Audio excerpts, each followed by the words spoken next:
while I'm eating cake, please. No, go on. Give us your interview now. Tell us all about how difficult your stride's been. And how difficult? Yeah. It's actually been really, really good fun.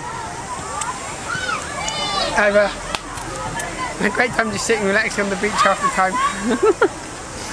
And eating cake. And eating lots of cake, which is actually a very good cake today. I've learnt a lot as well.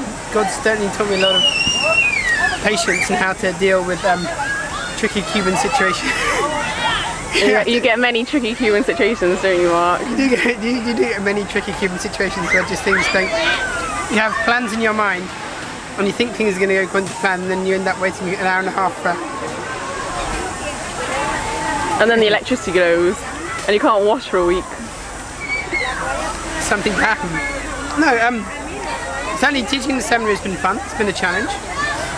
What have you been teaching? I've been teaching English, but I've also just been helping a lot of students out and just coming alongside the students, which I think has been important to develop relationships. I guess that's one of the things this year I've done.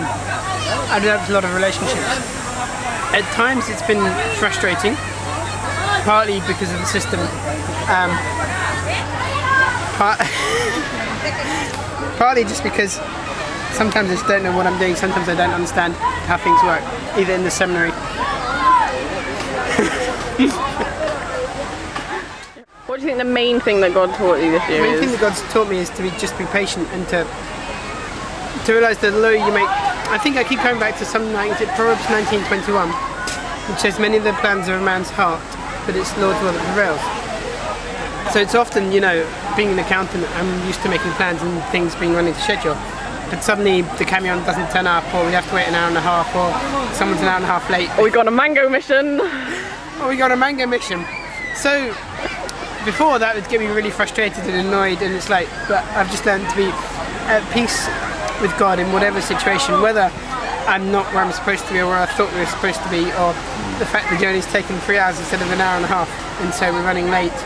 And I think God's taught me just to be at peace with Him, regardless of whatever situation, and also just to be more patient. Patient with Cubans, patient with people, and just patient with the whole situation. But that does mean you end up spending, it just means you end up spending more time developing relations. So you've learned to take things in your stride. I've learned to take things in my stride. Boo boo! As to take things in my stride, whatever's happening.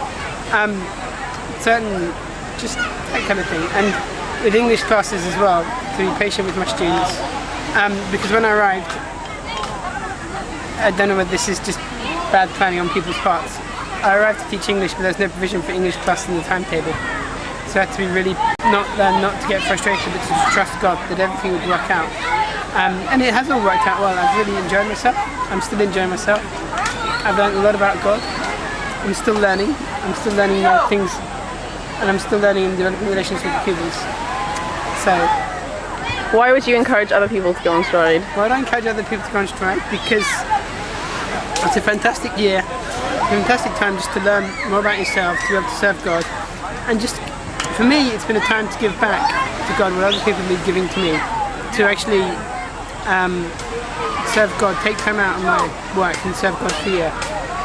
Because previously, you know, I've been working hard for 5 years and I've been receiving from people, receiving from my pastor, receiving from my Christian friends. Now it's time for me to give back.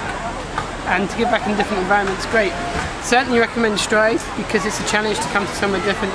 And I also think every Christian should step outside their comfort zone at some point in their life. Whether it's a 2-week summer camping out on a week summer camp, or helping out in Sunday school and church, or doing something much more adventurous like Step or Stride. It's great for your faith. And my faith is really going strong in this time. So I just recommend it because God's just teaching me a lot.